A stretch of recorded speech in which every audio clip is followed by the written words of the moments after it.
Okay, welcome everyone. Thanks for joining us tonight for Facebook Live. We do these a couple times a week, and today we're doing it, of course, a little bit out of order because of the emergency situation that we have just east of our city with regard to ongoing wildfires known as the Calaveras and Canyon fires. They're all part of a complex of fires called the SCU complex.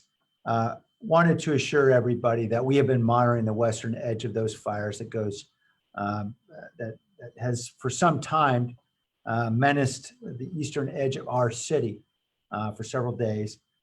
We have many wildfire crews out there from San Jose Fire Department, in addition to obviously St. Clair County, CAL FIRE, and other agencies. We have deployed not just to the Calaveras and Canyon fires, but also to the Deer Fire to the north of those fires, the River Fire down in Salinas, as well as the Santa Cruz Fire to the west of us as well.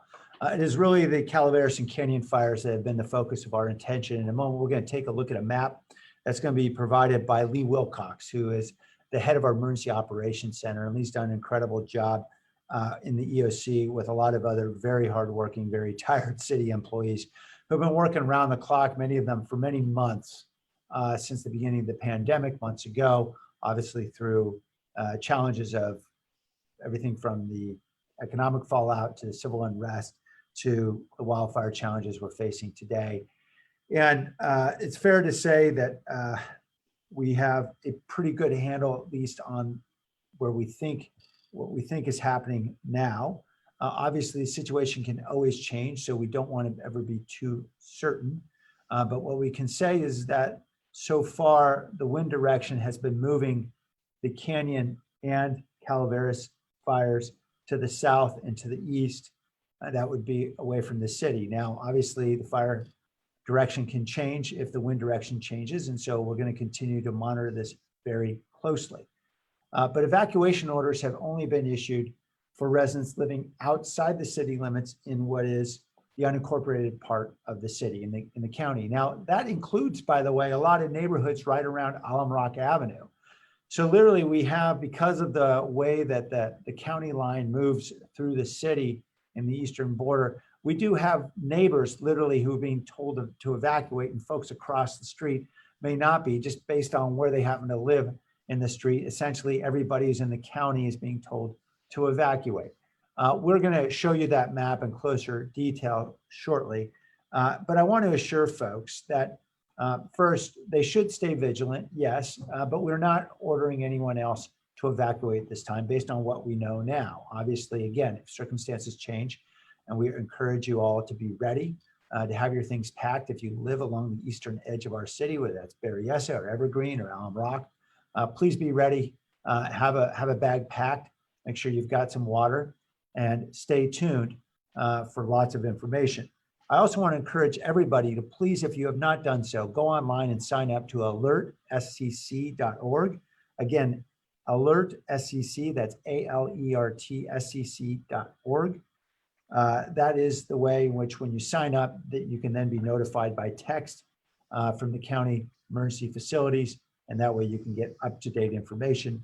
I'd also urge you to, if you have a Twitter account, to go onto the CAL FIRE account on Twitter to get up-to-date information from CAL FIRE about the status of these fires as they change by the hour.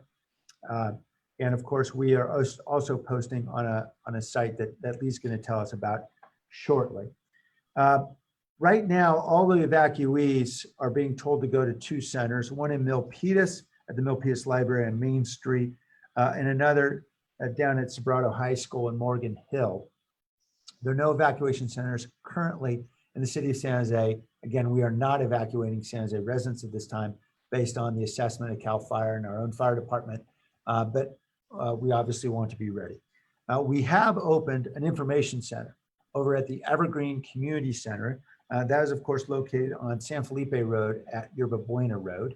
And so you can go there at any time in the day, get information, also get something to drink, and also get some air conditioning if you need to get some air conditioning. That'll be open until about 9 p.m. tonight. And then tomorrow again from 9 a.m. to 9 p.m. Just drop by anytime you need information a little food, something to drink, we'd be happy to provide it to you.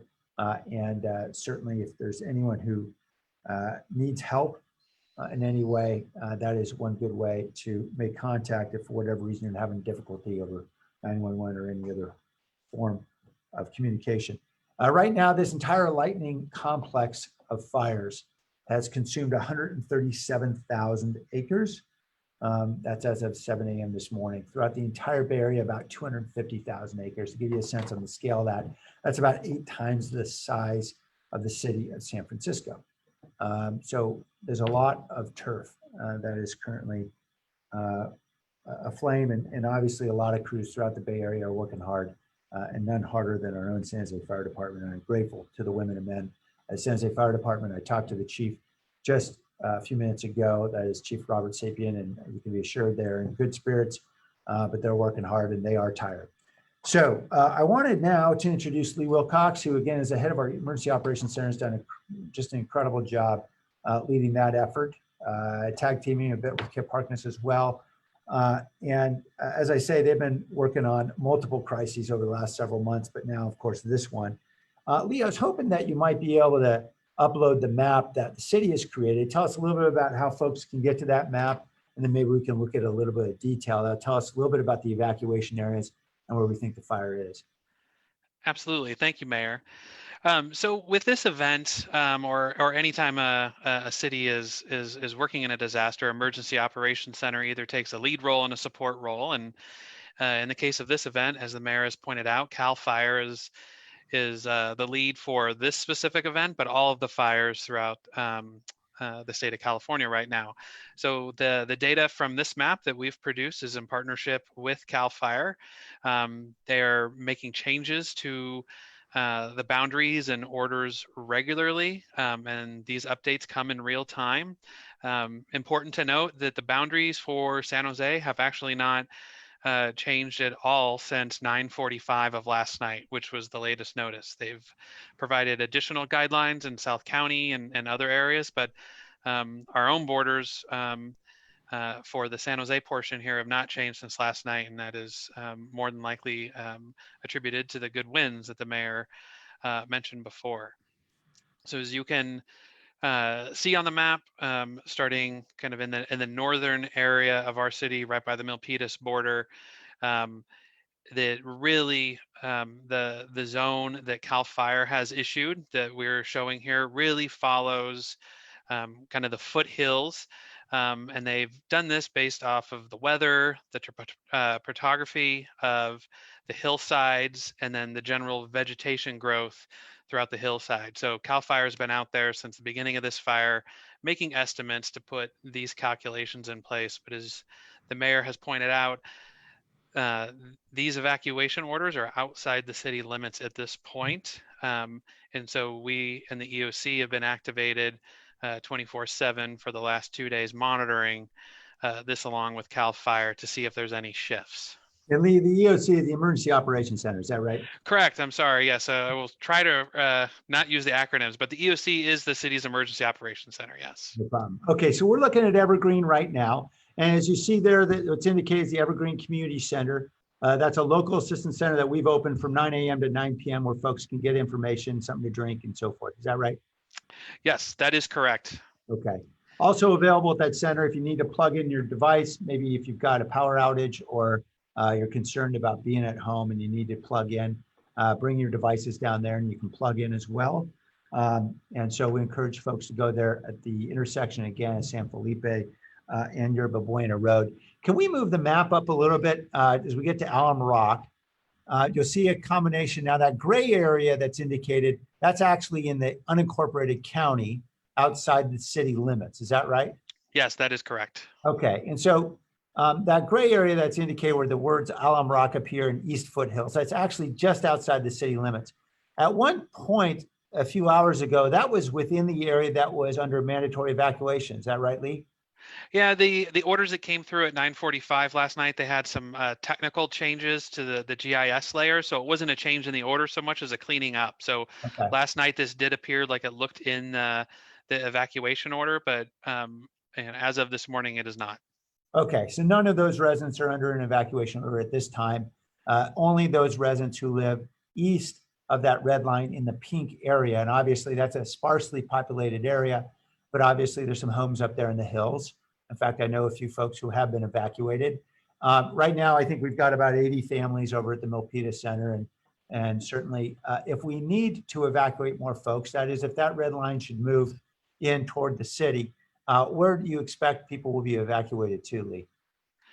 So two places currently that we have prepared and ready to go at a moment's notice. In the north end of the city is the Berryessa Community Center. So staff is, will be there if conditions change. And then the Evergreen Community Center, which is now a local assistance center, is also prepped and ready to be turned into an evacuation center if needed for residents in the southern part of Evergreen. Okay, and for everybody looking at the map, there, Berryessa Community Center is the center that's aligned in yellow, or indicated with a yellow dot, and then the Evergreen Community Center, of course, in the green dot. And so those are the two locations that are relevant to folks living on the eastern edge of our city. Obviously, if we need more capacity, we'll certainly open up more. At this time, I really want to encourage folks, if you have questions, to please type your questions into the Facebook as you would anytime you're communicating on Facebook. And then Mackenzie will be reading questions to the two of us. And if we're able to answer, we will do so. And when we can't, we'll try to do our best to get information and get that posted to you right away. We certainly want to respond to any of the questions you might have. So again, please type your questions into Facebook. I also want to note, we've had a lot of cooperation from a lot of members of the community. Just a couple hours ago, Ken Foreman, who is the pastor at Cathedral of Faith, texted me and said, hey, if you need our church or any of our grounds for evacuation center, they've got, I think, the largest food delivery service or food distribution service of any church in the region. They are happy to help. So we've got a lot of folks willing to help if in fact we need to. And I just want to point that out because this community's been through an awful lot. We know this has been a brutally difficult time in the last 6 months. The pandemic, I know, has taken a lot out of us. And we know a lot of folks have lost their jobs. Too many families have lost loved ones. A lot of folks are very worried about their health. And obviously it's undermined and interfered with our abilities to be the social human beings that we are, to see our family and friends. And so we know there've been a lot of tough times. And I just want to assure everybody that as bad and as tough as it's been, I have a lot of conversations with mayors throughout the country, and I continue to remain confident that there is no community that is better poised to survive and to really thrive through this. And by that, I mean to get beyond this and really return to thriving again than we are. And, we've encountered a lot of tough times before, and we've used this emergency operations center now several times in the last few years.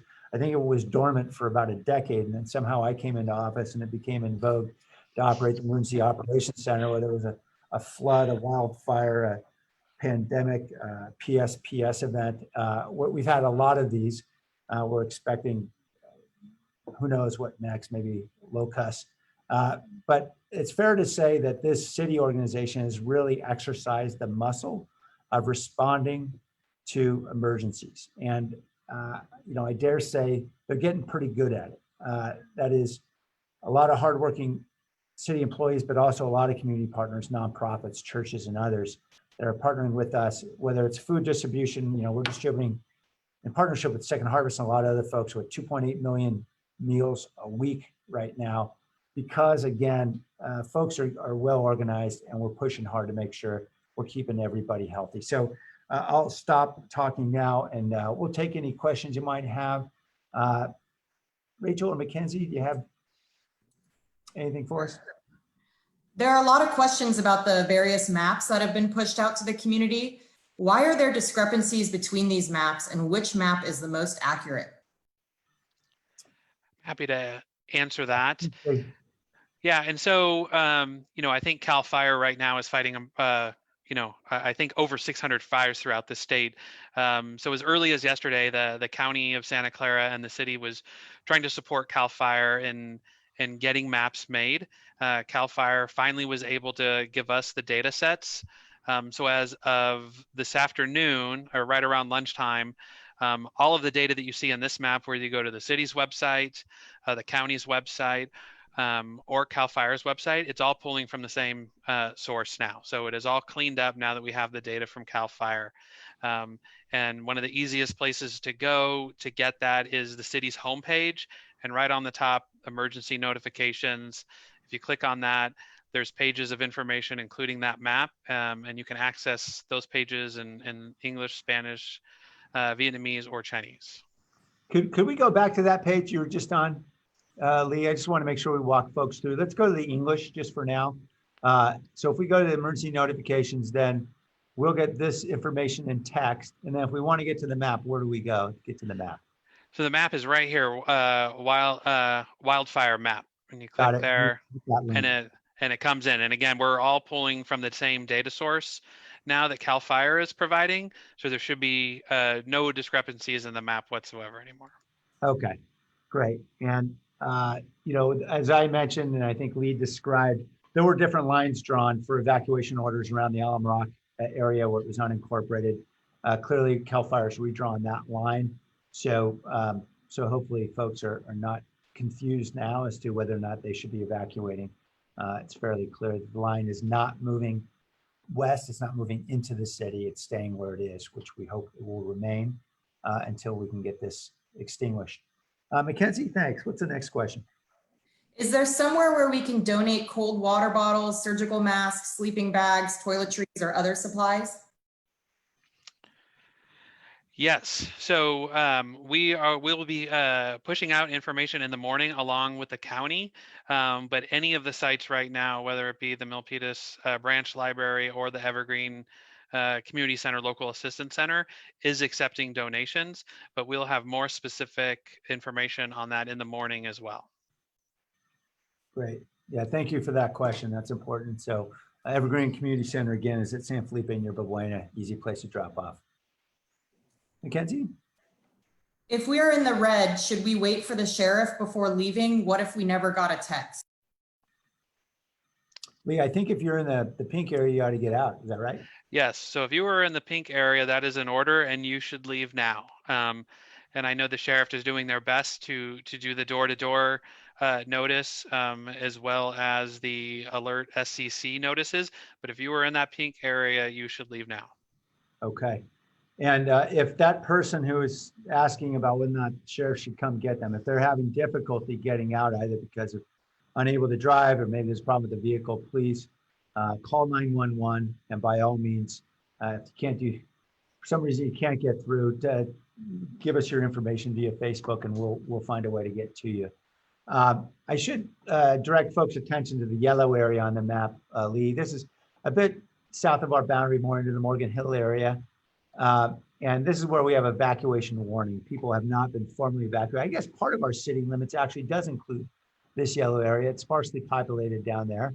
Very small portion, yes. Yeah, but in that area, for folks who maybe down in Coyote area who are watching, that means they do not have to evacuate this moment, but they certainly ought to be packed up, ready to go. Is that right?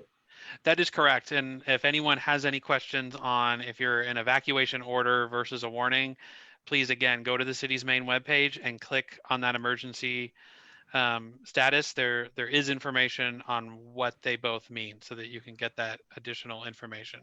Okay, great. Mackenzie, what's our next question? How often are the maps updated? So they do not have a set time frame. It has been our experience thus far. We will have a morning briefing with CAL FIRE. I would imagine if there's a significant shift in the fires or the weather, that they'd be updated then. But they are basing those changes on the actual change of condition. So there's not a set time.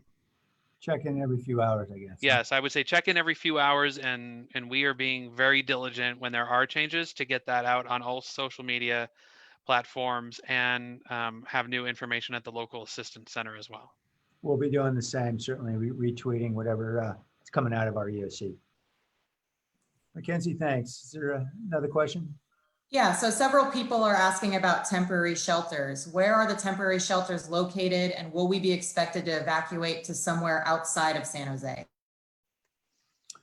Yeah, let me just say at this point, very little, it looks like there's a small smidgen of the city here in the south that is within the evacuation area. Is that right, Lee? If we look carefully at this, there's that that looks like an isthmus of the red area that covers some of the white area of the city. Is that right?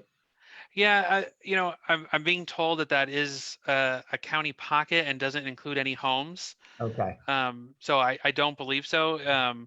However, if, right now, if you were under evacuation order and in a county pocket, you would either go to the Milpitas Branch Library or you would go to Ann Sobrato High School in Morgan Hill.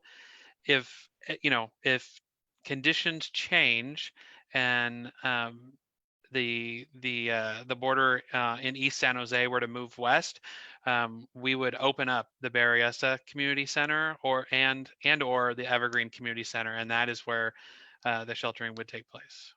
So to be clear, no San Jose families have been evacuated yet to our knowledge. No. It's all been in the unincorporated areas. But if you happen to be in the south, Sobrato High School is at 401 Burnett Avenue in Morgan Hill. So you can evacuate there. In the north, Milpitas Library, 160 North Main Street in Milpitas. Mackenzie? In the event we have to evacuate, should we check in at a center or can we go straight to a friend or family member's house outside of the evacuation zone? You can definitely check in with family and friends first. You do not need to go to one of the centers whatsoever. I will say, especially the Evergreen Community Center, Local Assistance Center, we are taking names and numbers of folks who do need information. So it is a good thing if you are evacuated to check in at those centers at some point in time, but it's not a necessary thing that you do right away. So just to be clear, Lee, we do encourage folks to go find friends and family because obviously that means we won't be as stretched for resources in terms of serving the people who don't have those options. Is that right? That is correct. Okay. Now, if they are going to a friend or family members to stay, there's no obligation for them to check in, but it's not a bad thing.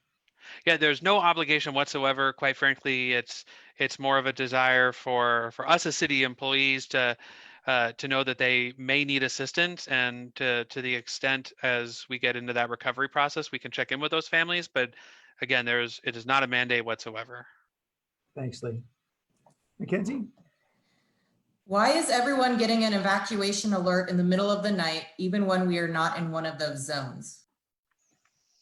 Yeah, I understand there've been challenges with is that with the SEC alert system, I'm guessing? It doesn't say. Yeah, I know we've heard challenges with some folks saying they're not getting alerts, other people saying they are. Lee, you have any explanation at this point? I know that's a system that's not run by the city, it's run by the county, but. Yeah, it is run by the county, and technically whoever is the lead in an incident gets to work with the county on crafting those messages. So I know that, for instance, a message went out last night around 8 or 9 o'clock that had no text at all. So I know CAL FIRE is working with in conjunction with the county to clean up that process, so that we don't have missed alerts any longer. Okay, so we have not been involved since it hasn't been in our boundary yet, but no. Certainly we'll try to be careful to make sure that people are actually getting the alerts they should be getting. Mackenzie, are there more questions? Yeah, on that same note, will we receive phone alerts or texts with updates on evacuation warnings? Well, I want to encourage everybody to definitely sign up for Alert SEC, as I mentioned at the beginning of the show here. At the beginning of this Facebook live session. The alertscc.org is the website you can go to sign up. And when you do go sign up, then you'll get push notifications to text. Is that right, Lee? Yes, you will. Okay, so it's primarily text messages. Are there also calls? There are calls as well with Alert SCC, and I would just say part of one of the things we do in the Emergency Operations Center is plan and have redundancies in place. So, we've been planning for quite a while for evacuations, and we do have a plan and personnel in place within the police department that if orders were to change or warnings were to change during the day or in the middle of the night, we do have a strategy for orderly evacuations that would occur that don't just involve a text message, but also knocking on doors, as well as the use of what we call long-range acoustical devices in neighborhoods to give warning. So that is a plan, and it's in place if it's ever needed. Yeah, it's an important point. We certainly learned our lesson in the flood and recognize there are a lot of residents who maybe seniors, may be unable to get connectivity to devices, may not be English speakers. And so we recognize the need to get out there and hustle, knock on doors, and use what you called the long range acoustic device, which I guess is just a really, really loudspeaker that we blare through neighborhoods, and you can hear it a whole pretty far away. Is that right, Lee? Yes, you can hear it from 1 to 3 miles, depending on the kind of the terrain. Okay, so nobody's sleeping through that one. All right, more questions, Mackenzie? Can you work with hotels to perhaps get lower rates for people, especially if they do not have any other place to go when they are evacuated? I think, the public response, by that I mean what the city and the county are doing is, we open community centers and spaces for people to stay if they need somewhere to stay.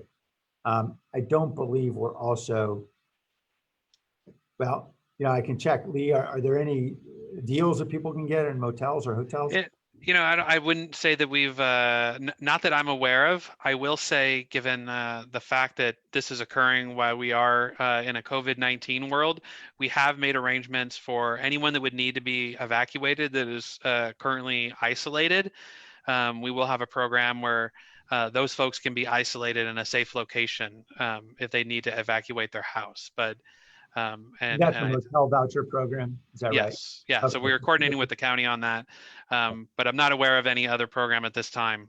It would just be the 2 shelters. And if people have specific medical needs and have high vulnerability to COVID because of those medical needs, we also have, through the county, system of vouchers that we use to put people up at motels. So that is for those who have those very specific needs. But for the most part, most of us would be staying at one of the shelters. Of course, properly separated in space to ensure everybody's safe. Mackenzie, are there more questions? Yeah. If families do go to the sites open for people who are evacuated, what will the experience be like? Sleep accommodations, food, water, other necessities? I'll just talk based on what I've seen in the past when we set up these centers during the flood other times. Typically, there are cots laid out across in a large space, whether it's a gym, for example, or a community center. Obviously, we're going to take more precautions now with COVID, make sure there's greater spacing. Food is typically provided. Red Cross is there often for the first few days, and water and food, access to bathrooms, places to plug in a device, and so forth. Nobody would say these are great accommodations. Are pretty Spartan, but for the most part, we've got a lot of people there in support roles to help accommodate needs. People, for example, issues that people might have with needing medication, a variety of needs that people might have with physical limitations. So there's a lot of people around to help support families who might have particular needs. Lee, do you want to add anything to that? No, I think you hit it on the head, Mayor. And again, these are city-run facilities, but as the mayor had pointed out at the very beginning, these responses are about a community and a network of agencies. So Red Cross is usually there. We bring in nonprofits to help with that assistance. Obviously, we've gone through a different exercise for these 2 facilities. So there will be health screenings involved, COVID-19 checks and different distancing. And as part of that, if we needed additional capacity, because of the social distancing that would need to occur at these facilities, we have additional facilities throughout the city that we could bring online to accommodate that for families as well. Yeah, we do want to, I want to repeat something I said at the beginning of the program, which is at this point, we are not anticipating that the evacuation order will creep into the city. We've been watching that western boundary. The fire department has been very carefully as they've been out there working hard. And it appears that the boundary is staying where it is. Obviously, winds can shift and things can change, and that's why we all want to be prepared. But I don't want anyone being unduly concerned. Certainly, if you live near the eastern edge of our city, have your bags packed in case you do get that order, and and certainly we're going to make sure everybody is well aware. Mackenzie? Are we extending help to elders specifically? Yeah, we typically have a lot of folks out there helping anybody with physical limitations. Is that right, Lee? Yes. So, as early as last week, we did activate what we would call our access and functional need network, as well as some of our elderly focused nonprofits. That is a group of almost 36 nonprofits to do specific outreach.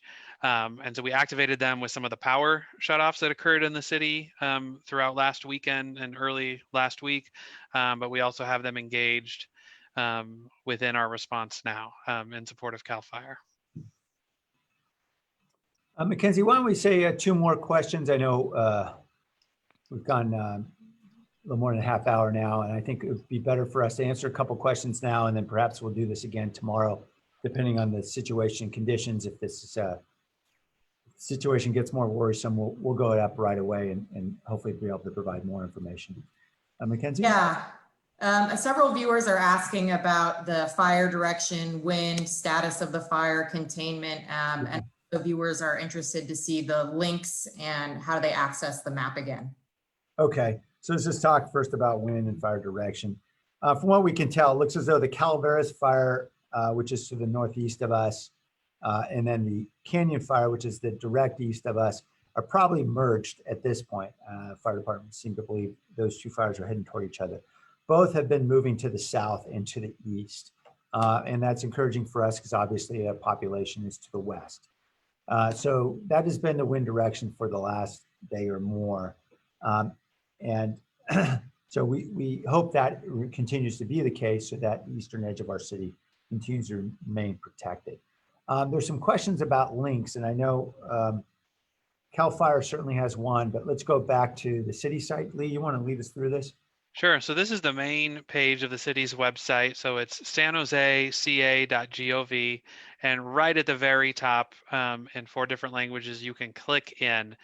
And so we are going to continue to update this site throughout the night tonight as well as tomorrow.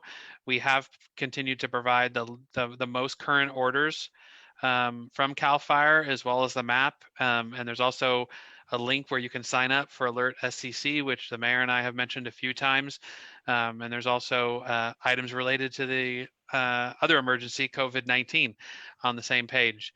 I would just say that as CAL FIRE is the lead in this response operationally, they have committed and have started today to provide somewhat regular updates on their Twitter page, and we continue to share that on Facebook and Twitter and any other social media platforms. And that is the most up-to-date information on weather conditions and the progress and the area of the fire. And just to go back a step here, Lee, if we could, again, where everybody got, how we got here was the sanjoseca.gov gets you to that homepage. If you could scroll up a bit, it's that red bar at the top where it says emergency notifications. That's where you see all those underlined languages: English, Espanol for Spanish, Tiếng Viet for Vietnamese, and then the Chinese characters for Chinese. That is the way to get to all the notifications in an appropriate language. Okay, Mackenzie, were there other questions that you're seeing frequently there? People just want to know when the next update will be. Okay, so there's going to be ongoing updates, I know, from CAL FIRE. And obviously we'll be updating this web page as soon as we get more information from CAL FIRE. Is that right, Lee? Yes, that is correct. There's an operational call tomorrow at 7 a.m. that many of us will participate in. I would imagine we would have additional details if anything has changed out before 9 a.m. tomorrow. Yeah, and let me make this assurance to folks. If the wind shifts and starts to look more worrisome, we'll be doing another Facebook Live. It may not be with Lee because he may be awfully occupied at that point, but we'll be doing another Facebook Live tomorrow morning if it looks like the wind shift. If on the other hand, things continue to be on the current path, which is the wind's pushing to the south and the east, then we'll just continue to get information out through social media and on the city website. Okay. Mackenzie, any final urgent questions? Nope, that's it. Okay, great. I just want to thank everybody for taking the time to join us today. I appreciate this is a time of great anxiety and concern. And we're going to do our darndest to make sure you have all the information you critically need to make good decisions to keep your family safe. And we're going to do everything we can to ensure you're safe as well. So thank you. Please stay strong, stay healthy, and we'll be talking again soon.